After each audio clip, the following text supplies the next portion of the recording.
Gaurav, thank you so much for joining us. You have become a big part of the Global Chess League. Are you surprised that you are into chess in such a big way so quickly? See, I've been watching chess and you in particular, Sagar, for many, many years. So, in that sense, you, Amruta, are household names for us. And so, to that extent, I feel like it is a community that's built among fans. I think any fan that enjoys chess sort of feels a part of that community. And so I have. This is a unique opportunity for me to actually participate and shape some of that and create for the same fan that I was. And that I think is unique because there are things that I like, there are things that I thought could have been done better. I think GCL offers a very interesting perspective on chess that allows us to push the boundaries of how we bring chess to audiences. And so I'm quite keen to explore some of these even further. For example, we're the only real team event in chess in terms of a franchise team event, which is global in nature, which also has men, women, youngsters, prodigies playing. That's not very common, not just in chess, but in any league. So these kind of unique opportunities allow us to also demonstrate to the casual chess fan, like myself. Or I wouldn't call myself a casual chess fan, I'd call myself an obsessive chess fan who's not a very good chess player. Let's put it that I way. must confess to our viewers that when I got to meet you first, the amount of knowledge you had of chess was amazing. Like, I didn't believe it. You knew everything, what happened in X event, in Y event, in broadcasting, in everything. You were up to date with almost all the happenings. I enjoyed following it. You are to blame in large part for this, but to that extent, I think that, and I want to say it's probably a 3 year journey where I started to move out of my all my other sporting passions, which are still there, which is the Premier League and watching squash, of course, which I play and all of that. But I started to move more and more of my attention to chess. I think for me, what was fascinating is it's not the same game I played growing up. Everyone learns a little chess in India and in many parts of the world, and you know how books guide you in terms of what you play and how you castle, etc. I started to see this was a completely different sport almost. What AI has done, giving engine lines to young talent and the ability to be able to explore beyond the heuristics that used to be there, which is don't move pawns away from your castle king and things like that. Right now, I'm blown away by some of this, and so to that extent, I enjoyed it. One of the things I found fascinating though is that people still want the humanness in chess. So obviously, if there's a lot of video online with Stockfish playing Leela, for example, but the viewership is not that high. People are not looking for that level of perfection, and so really, it is the human that is assisted by engine lines that is the most entertaining. The human that makes mistakes can get under pressure. Those kind of things make chess viewership very very fun, I think, and I think the the contribution of commentators has been quite magnificent in bringing people into the chess world. There, I think, yourself included, but certainly Gotham and even the Bote sisters, everyone's giving their own lens to a sport that is beloved across the world, but making it more accessible in their own way. And so, I think the chess world owes you all also a big sort of debt of gratitude of making it the spectator sport it is today. Well, Gaurav, for our viewers, would it be possible to tell your background because you come from, some places which people have heard about, very very popular. You worked there. You've kind of shaped those companies, Shadi.com, Viacom, right? Could you tell us a bit about that? Right. So very early in my career, I started working with Nestle and realized that I wanted to be a digital citizen. And this is dates me a little bit, but this is in 2000 actually, the year when the .com bust happened. And so I moved into digital in the same year, I think. And ever since then, I was fascinated by the various types of digital businesses. I spent some time in the US also because digital hadn't fully come to India, and worked with companies there. Then I came back, as you said, to run Shadi.com, got to run digital at Viacom 18. To me, that was the most fascinating thing. And honestly opened my eyes to very large groups of audiences also. I think the one common thread in my career has been engaging with audiences. And that's not different whether you're a Nestle or a Viacom or even a Shadi.com. But I think when the AI pivot started to happen, that is the first time my this crazy belief that I'm only going to be digital in all my life, I suddenly found a new sort of revolution that I could actually be a part of, and I got deeply into it, right from the math to the the capabilities and all of that. I am completely an AI guy in and out, and quite in love with it. And having seen the .com bust and then this thing, I see us going through that similar cycle. But that is also what brought me to chess. So having seen, I learned very long back a game called Go. I don't know if you're familiar with it. And Yes, so that I've seen the documentary. so now which you will is- see the documentary, but I learned it as a college long back in life. And so seeing that, and there was one of these beautiful quotes in that which stuck with me. I'm sure I'm going to butcher it, but I think one of the guys says, "Perhaps now we will see how this game is meant to be played." And to me, that blew me away. I never thought of it like that. That AI and there is a better there is a deeper beauty that is still not got uncovered, and I felt that about chess as well. And so Very interesting take. Because I feel a lot of people do speak that chess has become less about human creativity with all these engine lines coming. But I see that top players, like maybe Vishy Anand himself, says that it has opened up new doors to chess. yeah, I I think these things like a well-timed A4 move and all they're completely for the average chess player. At least it is you're wondering what is happening over here, and how is to my mind this concept of occupying space. It's always been there, but I think engines really love space, and that's sort of giving rise to a new form of play that I find fascinating. I wish I was good enough to actually, be able to read through all of that, but I think that's where mediators like yourself play an incredible role, where the fans are they're able to follow. Our difficulty is that I'm not able to conceive. But the fact that I can't conceive it doesn't mean that I can't follow it when you show it to me that this is capable. And so I'm very grateful. That's the point I'm making. That's what's made it really accessible to fans. Brilliant. Coming to the Global Chess League, the fact that you worked at Viacom and in that space to popularize, to reach masses, Yeah. how do you see the broadcast of this tournament, the third edition, shaping up? Because I believe that will be a very critical element. Being the Global Chess League, people from all across the world would like to follow it. So I think that there is a unique role that GCL plays in the life of a chess fan, which is that we are here to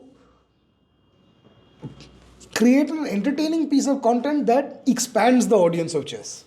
And when you're doing that, you have to be sure that you are not alienating your core chess audience.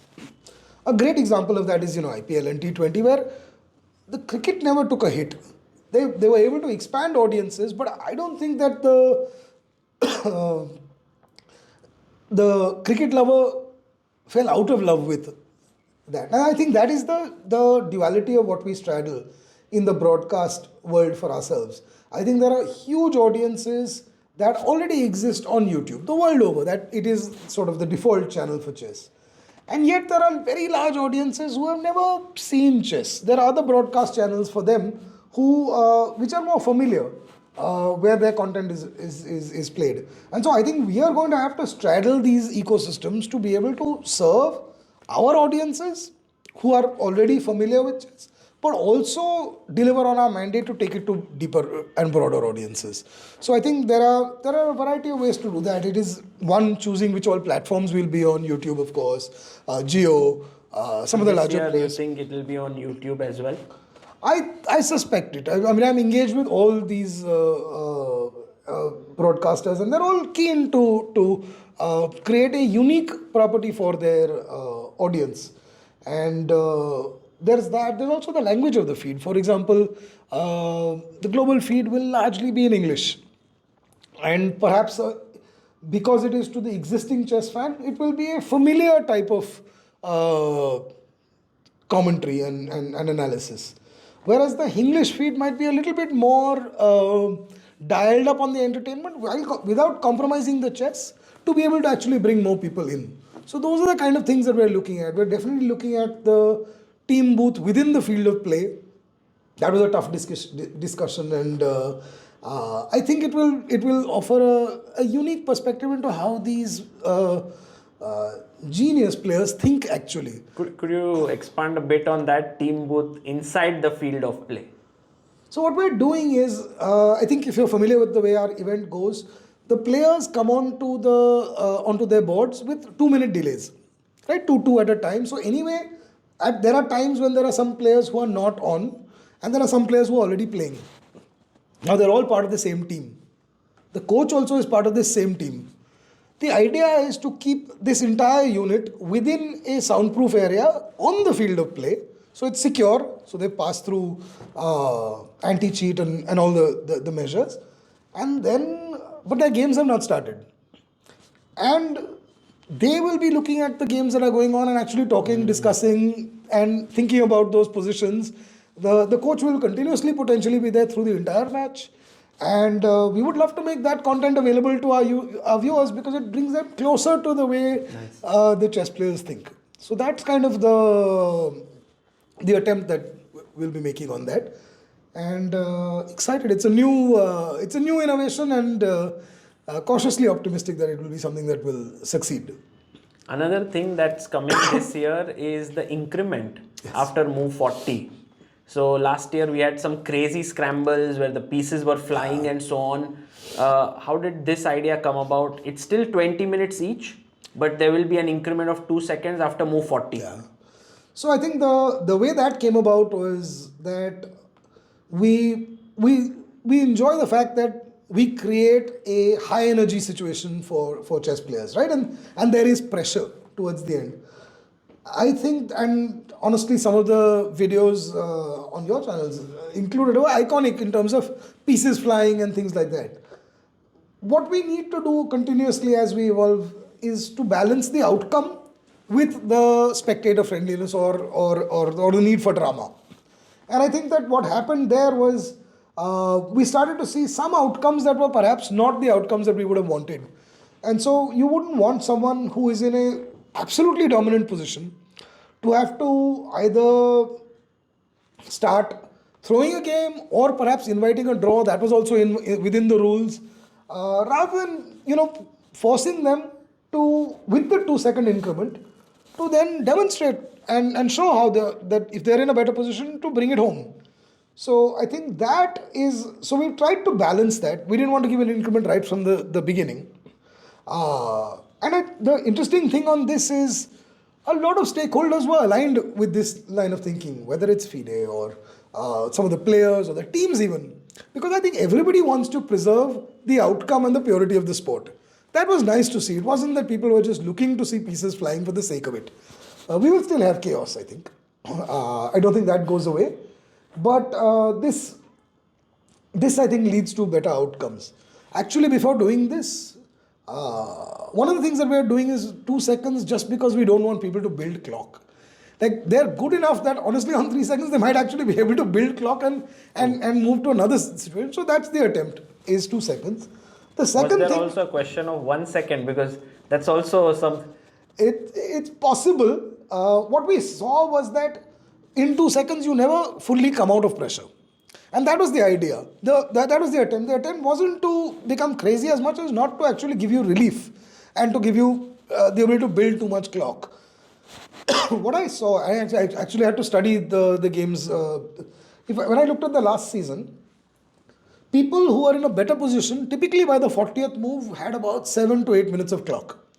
People who are in a weaker position, who are defending, they usually had some 2 to 3 minutes. And when they were really stuck during a game, they had 45 seconds at the 40th move. That seemed reasonable to me in terms of the outcome we were trying to deliver. Saying, yeah, if you are, because you will benefit if you're playing better in terms of having more Did you seconds. really go and study like the clock timings of all these games? Yeah. Crazy. They're all out there, but in the public domain, anyone can for do sure. it. No, but I had to represent this to FIDE and get them to. So that much research I think is required. Brilliant. First was in Dubai, second one was in London, and now how difficult was it or how easy was it to decide on India? So I think the desire to do it in India was always there. Frankly, the nucleus of world chess is moving to India. It's not something that I'm saying that's sensational in nature. It's fairly apparent, and it looks like that's going to be the case for the next 5 to 10 years. The thing we need to get past was we have a fairly packed chess calendar. So the logistics of player movements from the previous tournaments to the next tournaments, all of that had to be considered.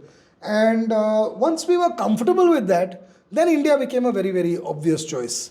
There is a freestyle chess finals in South Africa. That is correct. So players have to fly down. Correct. But the nice part is after that there is the World Rapid and Blitz, which is in Qatar, which is near to India. But you have to spare a thought for the player also. Yes.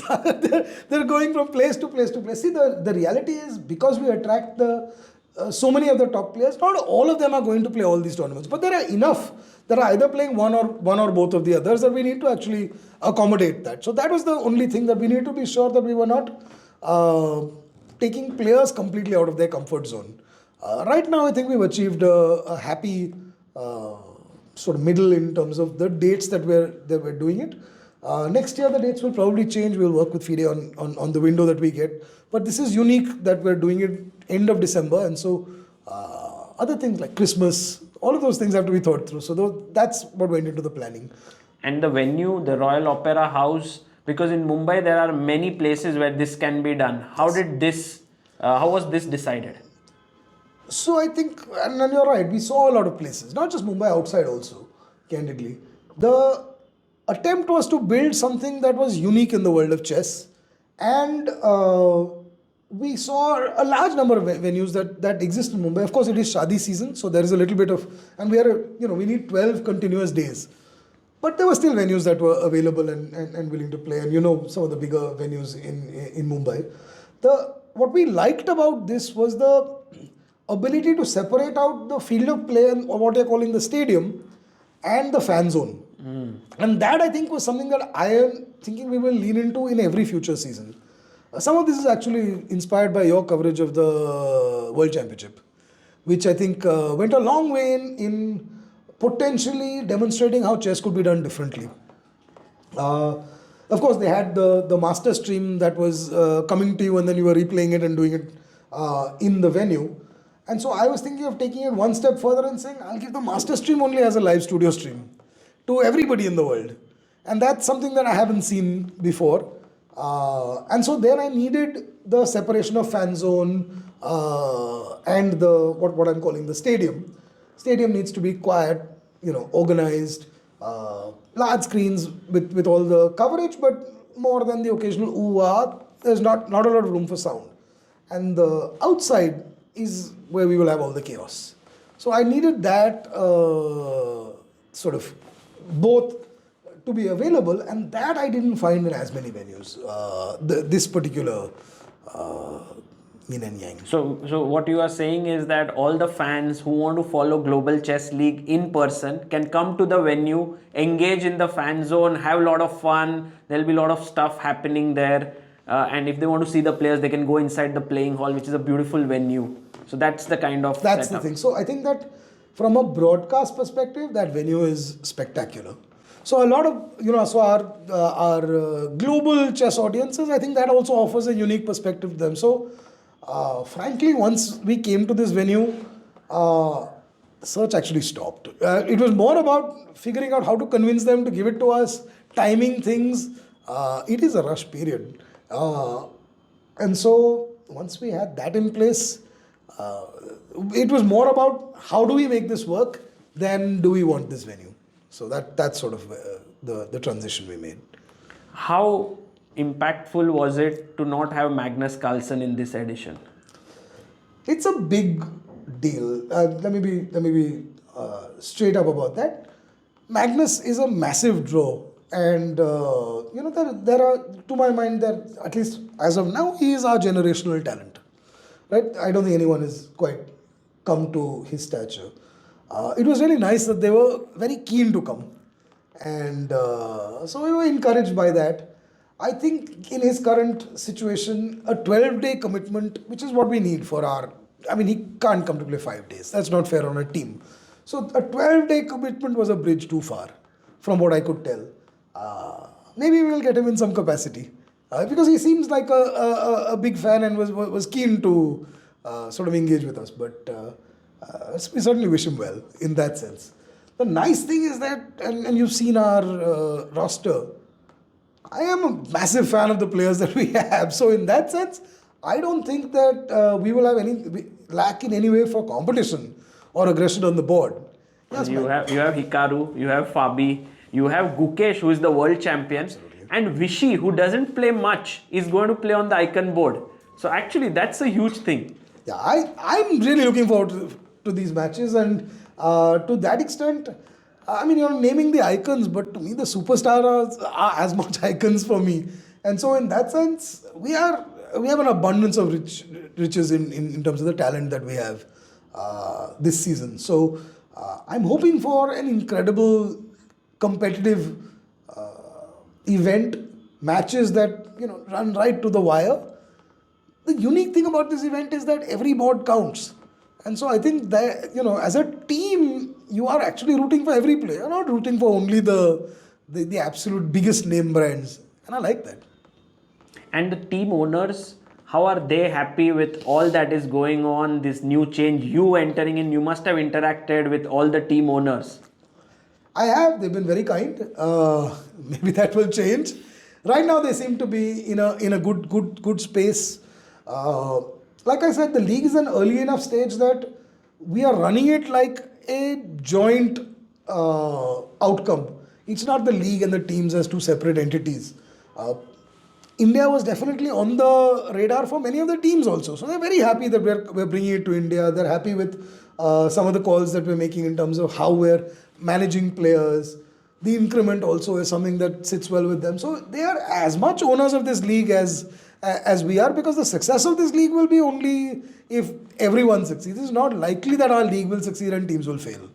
So in that sense, we're not in that zone at all. But you're right. I'm grateful for them for the warm welcome that they've given me, and latitude to be able to do what we have. And I think today was the first big proof point of that, which is our draft, which really is when it starts to get real. The teams are actually formed, and it's game on. And one of the most important things with GCL for your role is to make it financially sustainable. What are some of the ideas you have? I heard that Google Cloud is on board as a sponsor. Are there any more such things that are coming up, if you could share? So I have been pleasantly surprised with the level of sponsor interest that we are seeing. The Google Cloud is certainly one of them, but it's by no means the only one. And you will see a slew of press releases coming out around our sponsorships. I think the fact that the league has done 2 seasons means we've also passed that threshold of whether we want to associate with this kind of a property or not.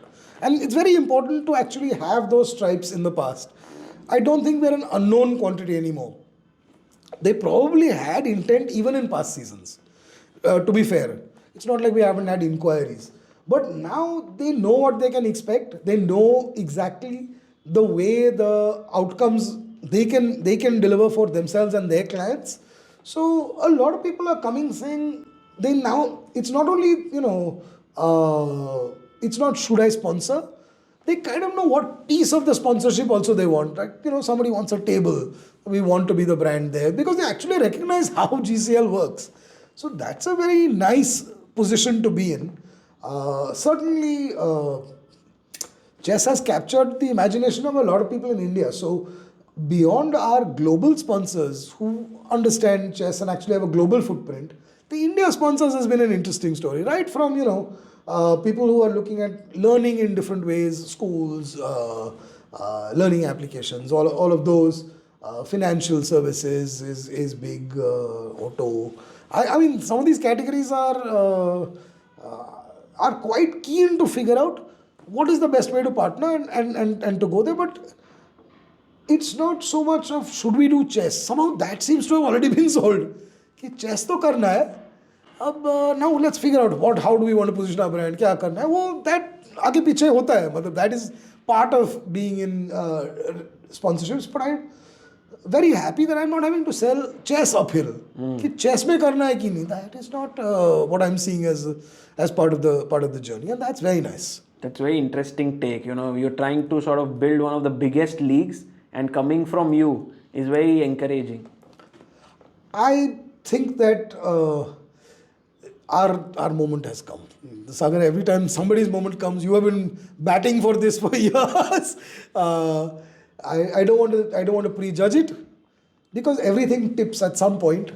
We're getting there. We're absolutely getting there. And lastly, I want to ask you about your involvement with Tech Mahindra. How has it been working with them? Also, this league has been the vision of Anand Mahindra, who actually played a very, very substantial role in the year one. He was there in person. In year two also, he made a visit. I think, and also I see him tweeting a lot about this. Have you managed to interact with him? Yeah, I have, and I'll answer it at many levels because Anand is inspirational in many ways. I think the vision to set the league up itself is quite bold. Yeah, the fact that you could look at a league that does chess in a different way, which makes it a spectator-first sport, includes teams, supports men, women, young prodigies. It takes a bit of vision to come up with that construct itself, right? And that, I think, is where some of us take comfort that when there is such strong conviction, and that's what I call Dubai was our season of conviction, because it was built purely on belief.